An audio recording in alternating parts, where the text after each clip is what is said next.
Hello, and welcome to In Pursuit of Clarity, episode number 42, entitled In Defense of Tribalism. Today I'll be discussing a potentially slightly more contentious and controversial topic than usual. I think too often we all, and myself included, fall into the habit of giving voice to things we all tend to agree with. And I don't mean to insinuate this isn't important and necessary in a world increasingly filled with such poisonous deception and such an obvious effort toward the inversion of our sense of ethics and virtues. It's certainly important to state and restate the obvious and find these most unifying ideas we can all comfortably and confidently rally behind. But I tend to think one of the most valuable things we can do, especially those that discuss ideas to an audience, however large, on public platforms, is to find those specific concepts on which we both feel most strongly and in which there's the most disagreement on within our broader circle, in the hopes that by eventually coming to some understanding and agreement, we might walk away all the stronger and more unified for it. I could have chosen a word with less negative baggage, but I purposefully chose tribalism precisely because it's been so tarnished and dragged through the mud, and because I so strongly disagree with this tarnishing and dragging. And I'd like to use Tucker Carlson as an example of the other side of this debate, someone I've come to have respect for over time. Though I might not agree with his every stance or every word, it'd be difficult to think of anyone on the public stage that has done more to speak to issues of corruption, false flags, actual vaccine and COVID misinformation, or the attempted decimation of the now so openly despised white middle class in America. For me, nearly every other personality on Fox News is unwatchable, and the war-cheering, CIA-boosting oaf Sean Hannity, currently subtly encouraging the war on Russia, because of course he would, only serves to illustrate just how unique Tucker is across the modern media landscape. He's also seemingly raised a happy and healthy family, and speaks of this as a highest priority. So there's much to respect about the man, and especially about the courage he shows in his choice of topics and subject matter relative to his peers. That said, I think he has one or two very real blind spots. Raised, as we all were, by Steven Spielberg movies, the daily influx of nightly news and television programming, emphasis on the word programming, the vast majority of which represents the creative products of a very small cultural and ethnic subset and a very specific worldview, I get the sense that his mind was shaped, like so many other white Americans, to simply do everything in his power to not recognize the concept of race or racial heritage. In fact, to pretend almost as if it didn't exist at all. World War II still lurks as one of the most powerful storylines, serving to shape and mold how we all process the world. And as anyone that has watched a few movies knows, the Germans represented the faction of pure evil, and the Allies and the international bankers who spurred them to conflict represent pure goodness by comparison. The interesting thing about aggressive war propaganda is, while the losing side faces a reckoning and is forced to deal with the question of just how accurate their ideas and propaganda really were, the winning side never goes through such a phase. The posters of Germans as Huns, spearing babies on their bayonets, to give one example of hundreds, leaves a semi-permanent imprint on the consciousness of the people. The idea of the, quote, 6 million Jews killed in the most incredible and creative ways across concentration camps in Europe, and the thousands of books and movies and tearful accounts of claimed survivors, all of this looms incredibly large in our psyche. And there are, of course, no two sides permitted.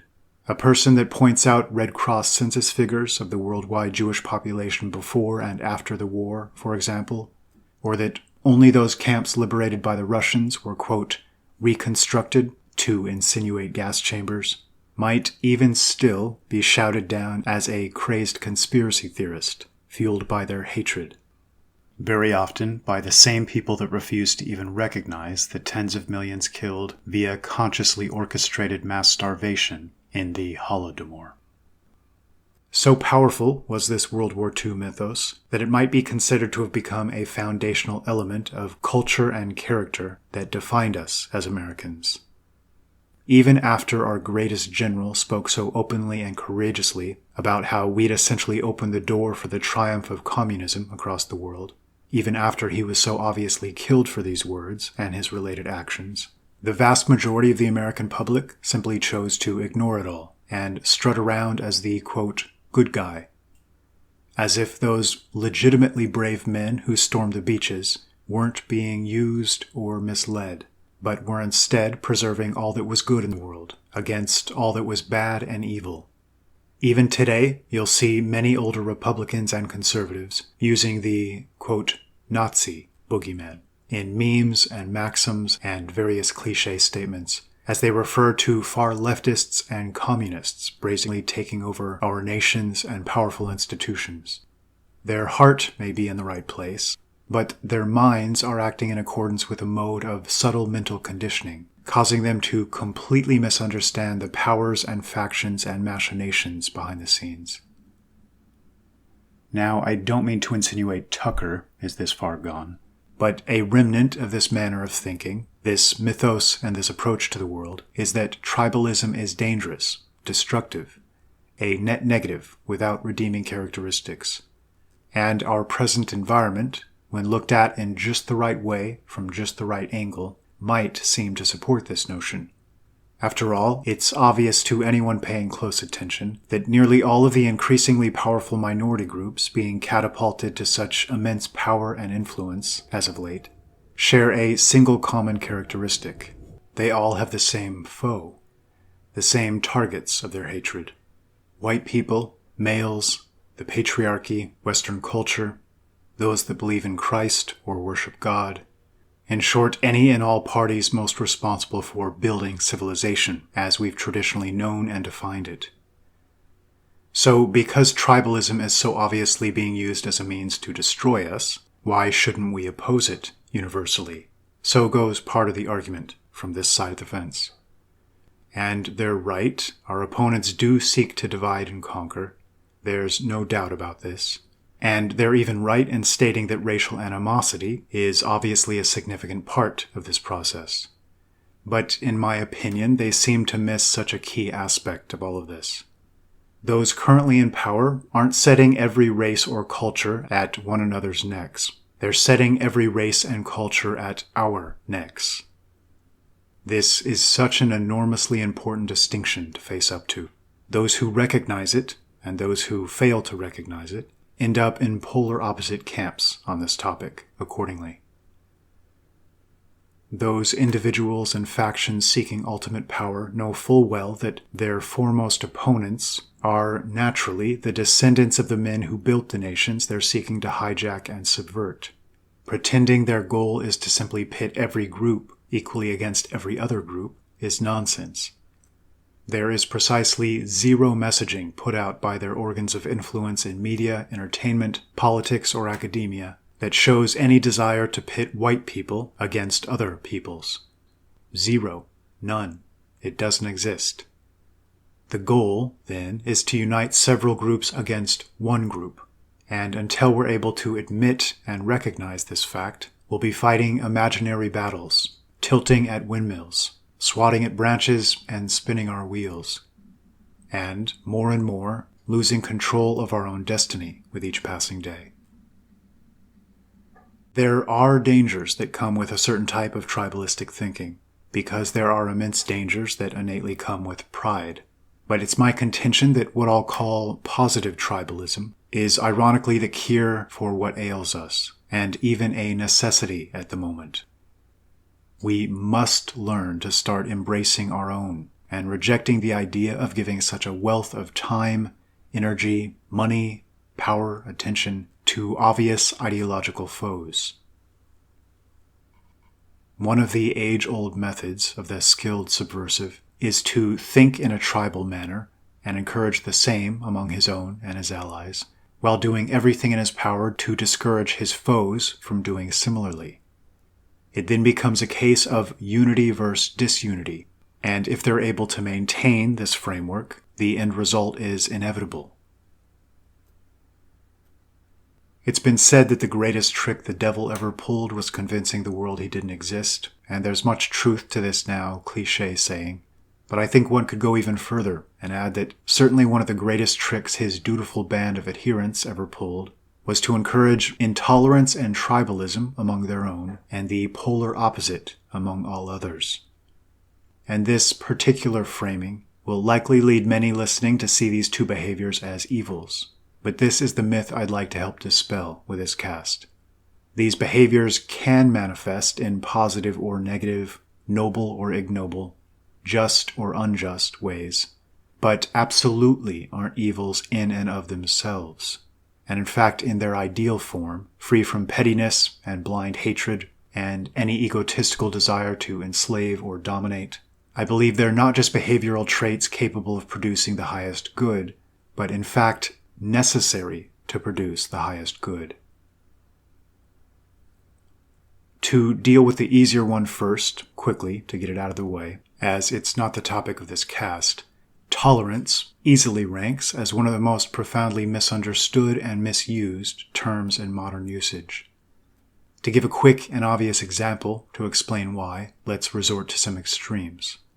Do you think it'd be beneficial for a society to tolerate pedophilia and produce a generation of broken children with miswired brains because cajoled by predatory adults into behaviors they weren't ready for and didn't have the maturity to process properly? Would you tolerate such individuals in your house if you had children of your own you were responsible for? Similarly, in the case of murder, is it best to tolerate this behavior? So at the very least, most sane people can agree there does need to be a line drawn somewhere, and that pushing tolerance as a universal good is an extremely dangerous game. But it's fair to take this several steps further, if we can agree that we all tend to think and act according to prevailing societal norms to some degree. Most people, and in fact the vast majority, don't want to be aberrant or abnormal, or to be considered the odd man out. And we're all wired, to some degree, with this herd instinct. The more unhealthy or destructive or degenerate behaviors a nation allows in, the more they choose to tolerate, the more they'll inevitably get. It really is this simple. Viewed from this perspective, tolerance should be seen far from a virtue, rather one of the greatest sins of weakness. This doesn't give us license to be unjust or mistreat others, and in fact, I like the concept of compassionate intolerance. But it does give us license, and in fact it gives us the responsibility to do everything in our power to minimize the most obvious and profound net negative behaviors and modes of thinking and being. One can and should still attempt to help those who fall short, especially those who might most benefit from help, but ideally from a distance. It's a ridiculous and naive notion that we might open our doors to every form of vice and criminality and transgression, and magically things might just somehow work out in the end. Nothing in life works this way. If you regularly take in poisons, you become poisoned and seriously ill. And this, of course, hampers your ability to do anything to help others. There's so much more to say on this front, but to return to the topic of the cast, we'll move to the second of the two behavioral traits, tribalism. And again, like tolerance, I strongly believe this to be one of the most misunderstood and misused terms in our era, to the point of absurdity. The generation we often term boomers, most of whom still have at least some lingering faith in the status quo, in the expert class, and in the influencers and power brokers who so orient and steer us at present, especially those of the boomer generation with a European or, quote, white background, tend to have a negative view of tribalism. And it's crucial at the outset to understand this negative view is almost always born of good intentions. I think they see how tribalism is being used to unite minority groups into factions with extreme in-group preference, and that all of these groups seem to be conditioned to first and foremost dislike or outright despise white people. or the patriarchy, or Western culture, or any number of things that they innately know to have value and powerful redeeming characteristics. They bristle at this obvious unfairness, and because the fostering of tribalism is being used as one of the leading tactics, they then make the logic leap that by dispensing with this idea of tribalism, we might somehow foster additional peace and coherence and stability. This notion is of course helped along, aggressively, by the leading subversive minds engaged in this cultural and national hijacking, because it so perfectly suits their aims. Because, again, if you push tribalism among one set of people and the polar opposite instinct among another, the latter will inevitably be destroyed. There's really no question or debate about this. It's plain and simple truth. Allied thought and action beats out the lack of these every time, and a disunited and atomized people naturally become prey for any predator that manages to foster a bit of unity and coherence and cohesion. But I'd like to go a bit deeper than this, because it's not just merely a suicidal political mindset in the superficial sense. It's a mindset that is simply wrong-headed, unnatural, and unhealthy. Let's pull back quite a bit and examine the concept, free from the modern trappings of our combative social and political environment, and give the term the broader definition that it deserves. Your family might be seen as a tribe, as could your nation, your religion or ideology, the specific high school or college you attended. Allegiance to sports teams is another example, one of the few types of tribalism still actively encouraged because it poses absolutely no threat to any powerful interests, and in fact actually serves to pacify and domesticate. If you like a specific type of music or a specific genre of films or television shows, even these could certainly be seen as tribes, at least in the loose and broader sense of the word. In short, in some sense, we're all members of hundreds or thousands of tribes, big and small, passionately or dispassionately. The older individual of European or white background, mentioned a moment ago, similar to Tucker Carlson's perspective, has come to exclusively focus on the negative aspects of tribes and tribalism, which I think are obvious to all of us, as they're discussed ad nauseum across the political and media spheres, as establishment hacks on both sides of the ideological aisle earn their virtue points by so doing. But let's now take a look at the positive aspects of tribes and tribalism, something I simply never hear discussed in the broader and general sense I'd like to speak to now. The ideological left, especially the far left, has this notion that children are best raised and oriented by the state. Hillary Clinton's book, It Takes a Village, is an example of this mentality. They seem to believe that all people are equally capable and effective at raising all children, that teachers' unions, or politicians or NGOs, or social justice institutions might ideally play a leading role in shaping and orienting our kids. Even if these organizations didn't have nefarious intentions, this stance is objectively wrong and unhealthy. And I think this can be proven with a simple question, illustrating a point that should be readily understood by all, but especially those with children of their own. Picture a society in which every household was given responsibility for a random child each year, responsible for the upbringing of the child and all things involved therein, and that this child would be plucked from a multiracial, multicultural, multi-religious environment at random, so you never knew exactly what manner of individual you'd be adopting. And at the end of each year, said child was rotated out into a new household, and a different child arrived to repeat the process.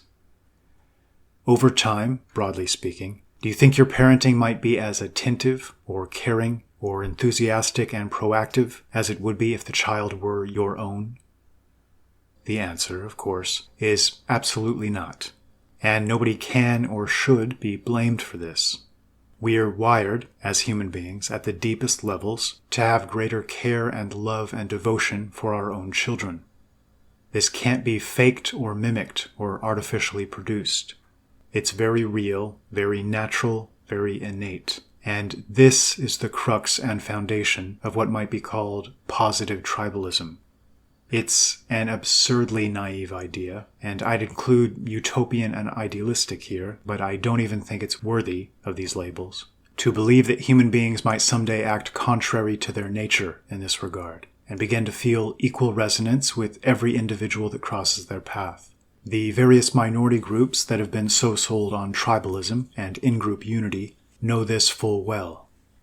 There isn't just the purely negative and hateful aspect to their tribalism, despite the fact that these groups are so obviously being weaponized to take aim at Western culture and people. But there's also a deeply positive aspect. They feel a connection to one another, a sense of belonging, a sense of family. Everyone is desperately seeking something like this, because again, it's very real, very natural, and very powerful. This is a leading reason that so many children have suddenly decided they're transgender as of late. A notion that essentially didn't exist a few decades ago is now everywhere.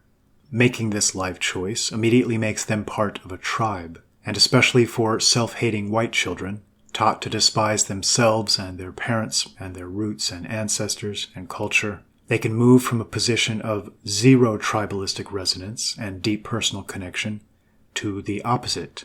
And this psychological dynamic is taken advantage of by predatory subversives seeking to drive as many people as possible into the ranks of these increasingly angry and active tribes. When a people completely loses its sense of what I'm calling positive tribalism, a pitfall that people of European or white background across the world have certainly fallen into, or perhaps more accurately have been pushed into, extremely bad things result, inevitably. Just as the family unit in its proper form and function is healthy and edifying and helps nurture us and inspire growth, the broader tribe was meant to perform this same function, and to the extreme in so many cases.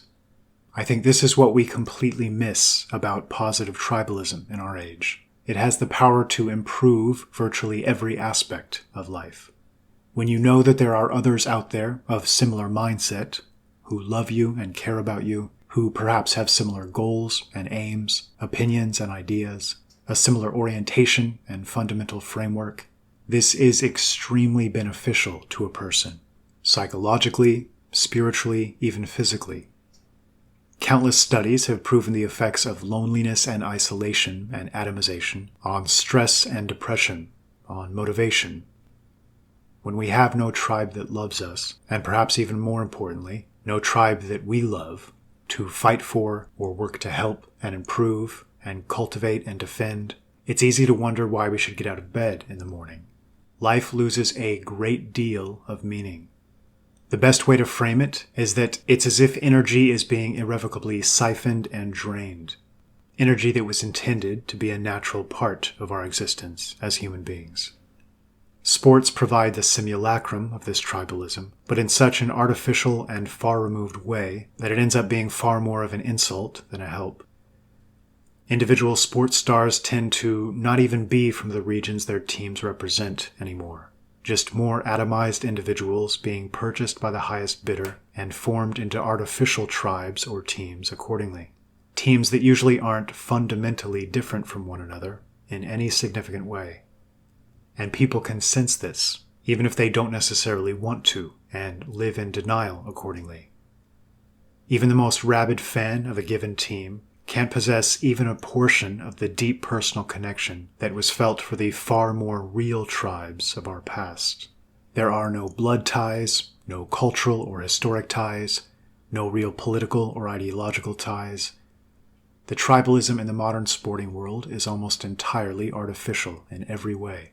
Yet because it's the one form of tribalism not just allowed, but actively encouraged, masses of people gravitate toward it.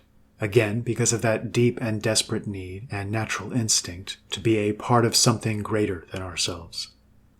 And yet, even in this incredibly contrived and artificial form of tribalism, represented by cheering for a sports team or individual athletes, a small part of that great power and energy can be felt and experienced. The more real and natural and innate this sense of tribal belonging is, the more powerful and profound the resulting effects are. And yes, there can be dangers here. But a life exclusively devoted to the avoidance of danger is no life at all. It's a timid, fearful, neurotic, anxiety-ridden half-life, not worthy of existence. And again, the all-important point that should be repeated over and over and over here is that this idea that tribalism can't help but lead to friction and mass violence and bloodshed is an insidious lie, propagated by individuals who themselves tend to hold the most tribalistic mentalities. Tribalistic mentalities manifested negatively as a tactic to retain their positions of dominance. So perhaps their purely negative view of tribalism is projection. In other words, if they make use of the concept as a means for unjust and heavy-handed dominance and control of other people groups, why wouldn't we? I strongly believe the concept of positive tribalism to be the way forward, in which all people are allowed, even encouraged, to recognize their natural kinship groups, culturally or spiritually or racially or politically, and create larger extended families of sorts accordingly.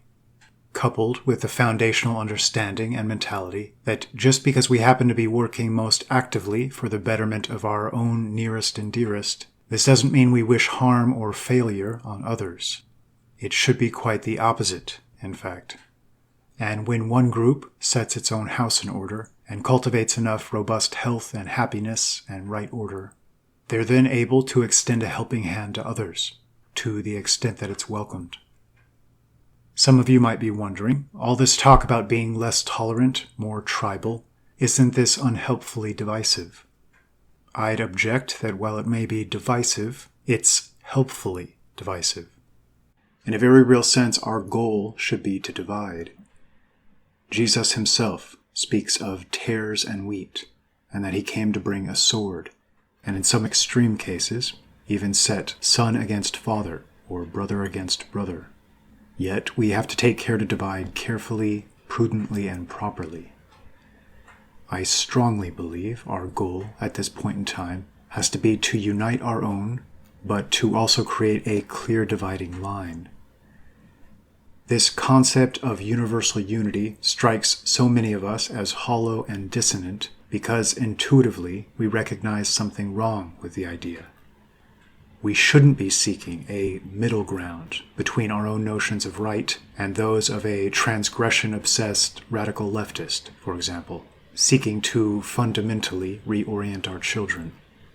This isn't to say that we should force them to live exactly as we ourselves might prefer to live, but it is to say that we shouldn't allow ourselves to be forced to live in a manner that they might prefer. And that the middle ground between two extremes is sometimes a lifeless and dead gray area that brings with it no benefits or upsides. And this lifeless gray area is the direction we're currently headed in nearly every respect. It's a simple truth that when you attempt to appeal to everyone, you ultimately appeal to no one. When you attempt to communicate to everyone, you ultimately communicate to no one. What I mean by this is we're able to understand one another due to shared life experience and mutual resonance, and because similar backgrounds have wired our manners of thinking and processing the world in similar ways. And I think we often forget or neglect to recognize just how profoundly this is true.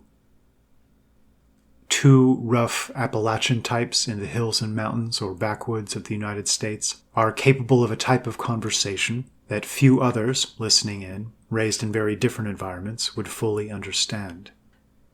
And not simply due to their accents, although accents might be an excellent analog for what I'm referencing here. It's as if we all have an innate tribal accent that goes far above and beyond the mere sound and intonation of the words we speak, and springs from a much deeper level, a level informed by our spiritual and cultural shaping. When we encounter someone that doesn't speak our language, we attempt to compensate. We use the most simple and basic words. We speak more slowly and clearly. We often resort to gestures or facial expressions to help better communicate whatever it is we're trying to communicate.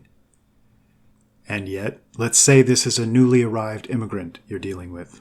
And let's say he has happened to learn your language in a technical sense, meaning he knows about as many words and their definitions as any random individual you might meet on the street. Even still, if he is an immigrant who doesn't share your particular ethnic or cultural background, or perhaps even spiritual background, or your political or ideological orientation, you can't possibly understand one another anywhere near as well as you might if these backgrounds and orientations were shared. I sincerely hope this point is understood, because its importance could scarcely be exaggerated. What this essentially means is that in multicultural and multiracial environments, like we're creating today, language and our forms of communication are bound to degenerate profoundly, to become far more basic and one-dimensional, and to lose so much of their depth and power. Picture an Irish writer who'd lived all his life in Ireland, living and breathing all things Irish. His creative products could be understood by his fellow Irishmen on a level that simply couldn't be equaled elsewhere, thus allowing him to take creative leaps and liberties, to be playful and experimental with his language, knowing that the shared firm foundation was there, and that he didn't need to essentially dumb down his artistic endeavors in any way. This is, so often, where the greatest and highest art comes from, and not merely the written word. Richard Wagner was certainly a case of this. His music didn't just speak to the soul of all Germanic peoples, but in some sense was the Germanic soul to the eyes and ears of many.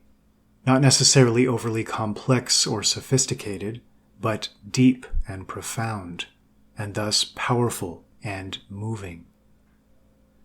There's a reason so much of modern art, and we might include television and film here, have become so bland and formulaic and predictable in our age. Creative products are almost exclusively designed to appeal to wide swaths of demographics that have very little in common on the most fundamental levels. And yes, there are certain universally human emotions or ideas or concepts that can be spoken to and can cross these boundaries, but even the ideal path to these would be most efficiently walked by, for example, our Irish writer of a moment ago, speaking to other Irish people. To put it plainly, the more people have in common with one another, the more they're able to communicate in deeper and more meaningful and powerful ways. There's simply no substitute for this.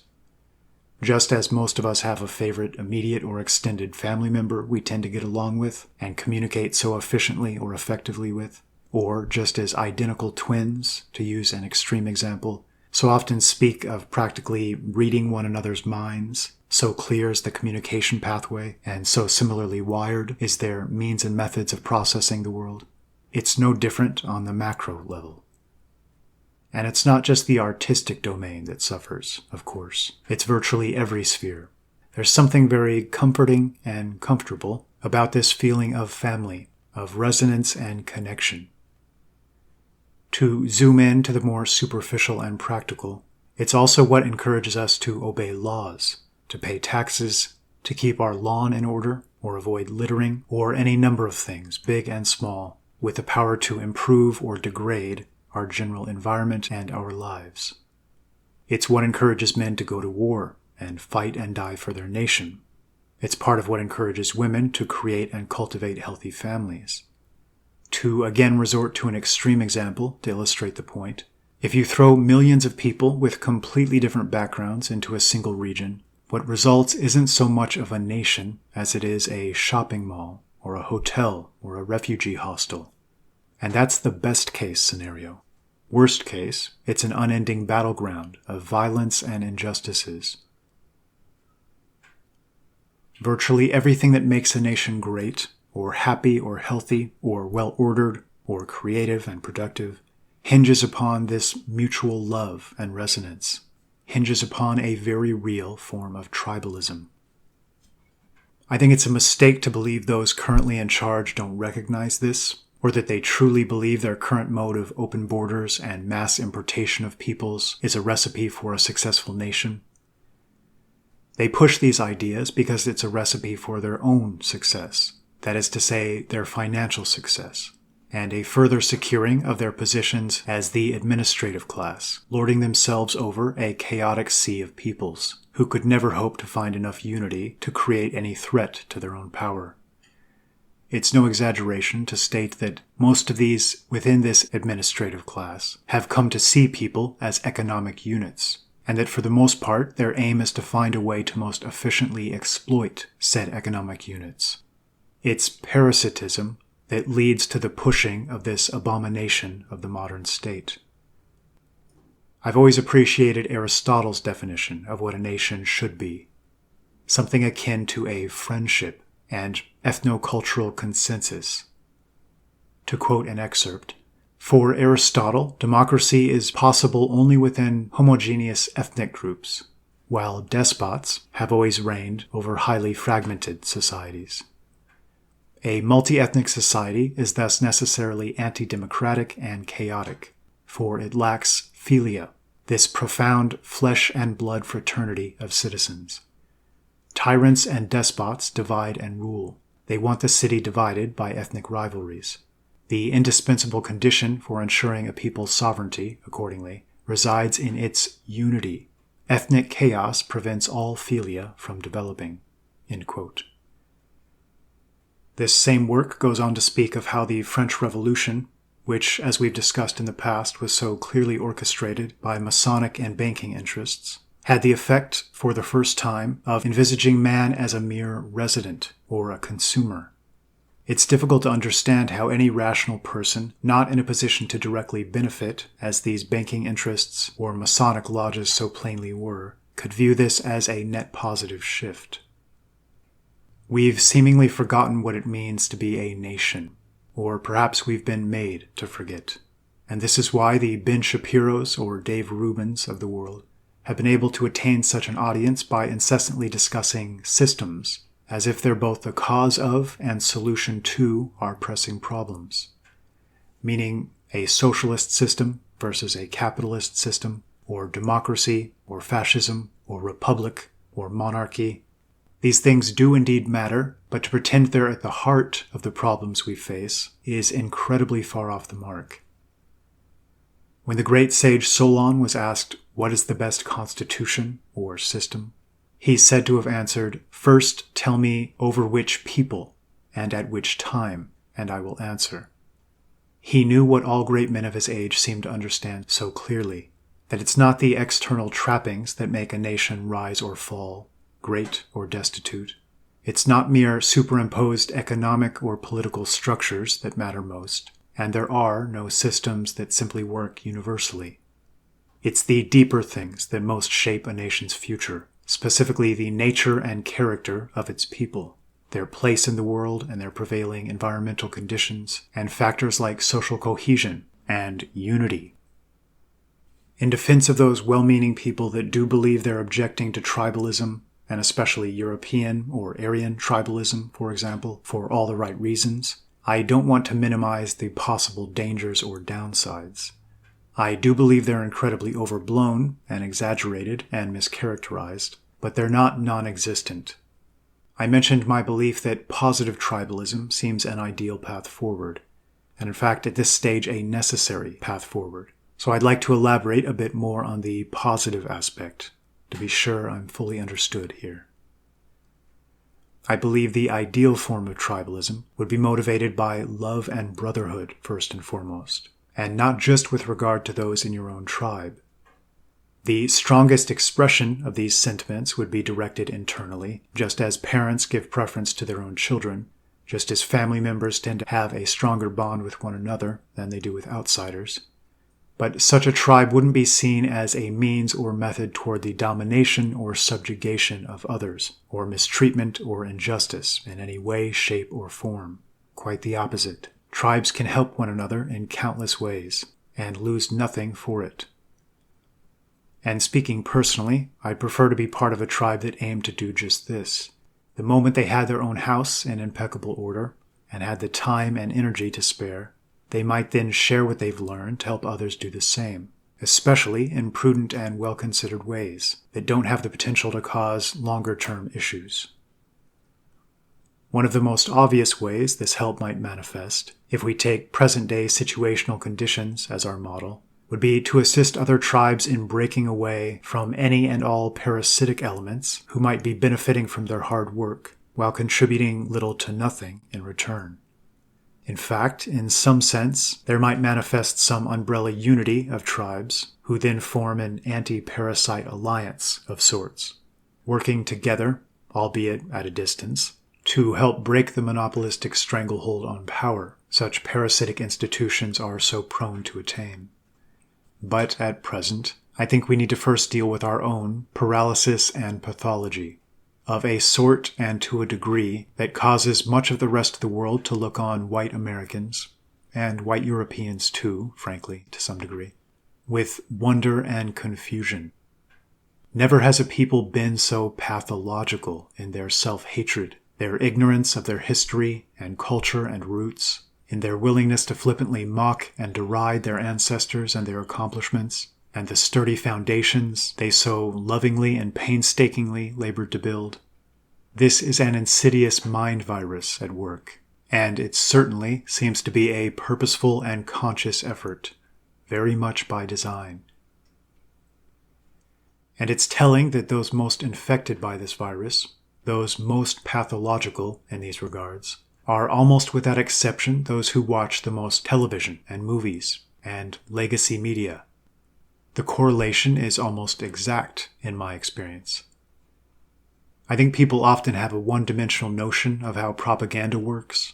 Real propaganda, the highest quality propaganda, will never appear as such. The listener or viewer will never see or hear any obvious red flags, and thus will never be on their guard. Nobody can walk away from years of watching thousands of individuals of European descent so consistently portrayed in various negative ways, and their opposites so consistently portrayed glowingly and heroically, without their very notion of reality being altered accordingly. Especially in the age of lockdowns and willingly antisocial apartment dwellers, our TVs and computers have become our leading and most powerful and potent reflections and arbiters of reality. And when they no longer reflect actual reality in an even remotely balanced way, this has the most powerful ramifications across every sphere of our lives. And let's pull back for a moment and consider just how ridiculous and unhealthy our current mode of living really is. The descendants of the men who founded and built not just the United States, but one might argue essentially the entirety of the Western world, are now forced to live side by side with multiple increasingly powerful groups that have been taught and conditioned, practically from birth in many cases, to despise them, and would engage in virtually any behavior necessary to disempower or defeat them. And even setting this dynamic aside for a moment, even if these groups achieved what they've been taught to strive for, and these sons of the creators of civilization were utterly destroyed, the victors would almost immediately be at one another's necks, still fighting for the supremacy of their particular tribe. Is this, then, an argument against tribalism? Absolutely not. It's an argument against the wholly artificial and unnatural idea of globalism, of forcing peoples who have completely different cultures and interests and goals and perspectives to live side by side under a single roof. It's madness, and this chaos and friction isn't some bug of the globalist project, it's a feature. Instead of finding some means for each of these elements to pursue their own ends, to establish their own manners of living and being as they see fit, we have this sickly top-down control structure of administrative class bot men whose goal is to force us down this path ever further, with the ultimate goal being a unipolar, globalized world without borders or uniqueness or differentiation, or even the possibility of a group truly charting its own unique path. This is evil to its core. Objectively evil, because it's so obviously unnatural and unhealthy, and so obviously the root of immense suffering, stress, anxiety, and a permanent source of friction and imminent bloodshed. We don't need to live this way. Anyone who thinks the best way for different peoples to get along is to force them under a single umbrella, to incessantly vie for their own interests in a never-ending battle, is an absolute fool. Allow them to chart their own courses with mutual respect at arm's length, and watch how quickly the hatred evaporates. Hatred and friction that so obviously springs from the fact that every power grab by one group is seen as encroachment by every other group, leading to an unending Hatfield and McCoy situation in which the only winners are the parasitic little puppet masters and stage directors dancing on the center of this seesaw, able to grant leverage and powers to this side or that at will, according to the degree that it suits their aims at the time. Saying diversity is our strength is akin to saying disharmony and disunity and lack of cohesion and brotherhood is our strength. Again, it's pure madness. And in letting powerful parties get away with repeating this disgusting cliché so often, it's become ingrained in our consciousness. And our not loudly and aggressively calling it out for the nefarious lie that it is will be marked as one of the most significant mistakes and oversights in modern history. It's a perfect and total inversion of the truth. And I don't think it'll surprise anyone listening to learn that it's fully possible to experience and appreciate multiple types of cuisine without the mass importation of human beings from the particular dish's country of origin. It's also possible to find immense diversity of thought among individuals of the same race, culture, or religion.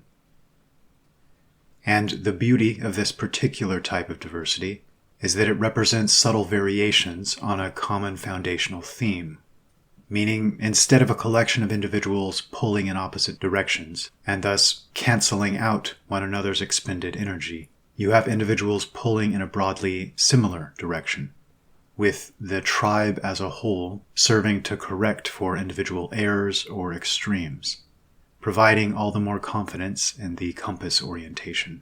It's natural and ideal, and in my opinion, a recipe for true success, in the best sense of that word. Speaking personally for a moment, at the risk of doxing myself, of the 4 familial lineages that went into creating my parents, and thus myself, probably the most closely knit of all 4 is the surname Friesen. And I can recall going to a family reunion event in which more than 100 or so Friesens would gather in a single place for a short while. Of course, no family is perfect, and we all have those members of our immediate or extended family that we have issues with.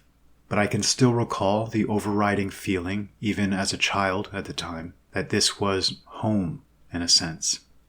On every face was a radiant and friendly smile. Every person seemed to genuinely wish me well. Such a unique and powerful feeling of love. Small towns of past eras, in which everyone came to know one another, used to be able to cultivate something similar to this, at least to a degree.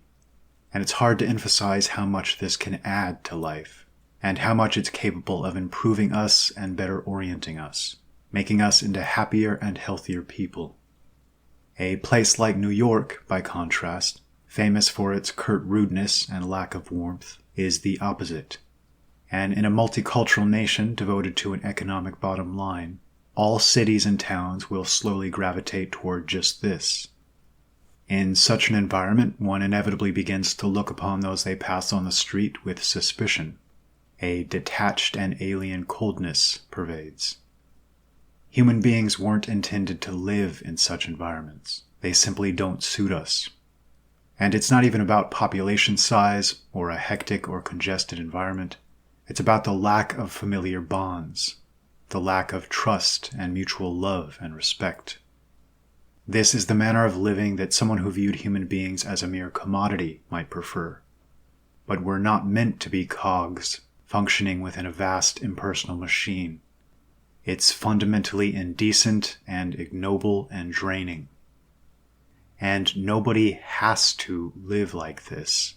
We're falling into this mode of being in the same way that someone who's distracted might stumble into a ditch.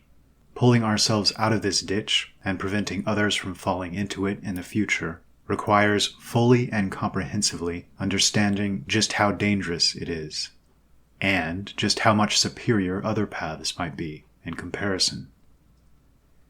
The positive tribalism I speak to here might just as well be synonymous with social cohesion, unity, or brotherhood, or Aristotle's philia, or mutual resonance.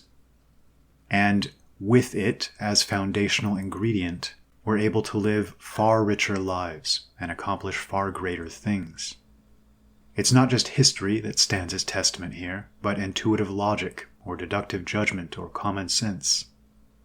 A house divided against itself cannot stand, as the famous saying goes. And multiculturalism is essentially the practice of creating divided houses, and hoping somehow, against all odds and against human nature itself, that citizens might be trained or conditioned to cease all discernment, to toss aside their powers of judgment and differentiation. And even if this miracle of all miracles were to occur, it's a simple truism that when all parties compromise, none of the parties ultimately get what they want. We need to cease settling for this, and begin recognizing that this anti-human and anti-life globalistic machine is an unnatural abomination, a vehicle for the domination and control of humanity by a subset of its least worthy. Find your tribe, spiritually, culturally, ethnically, artistically, politically, and ideologically. Find those who can best speak and understand your language. And if nothing else, I hope this cast provides some of the words needed or confidence required to utterly reject this insidious ideological and cultural universalism. Tolerance of and compromise with degenerative forces serves no one except those forces themselves, and prevents our attainment of a vastly higher quality of life, state of being, and level of consciousness. Future generations deserve better than this. We deserve better than this. And that's all for now. Thanks for listening.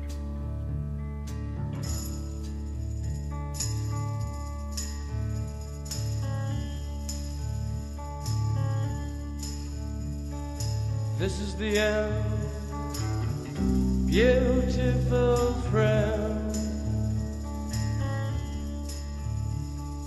This is the end, my own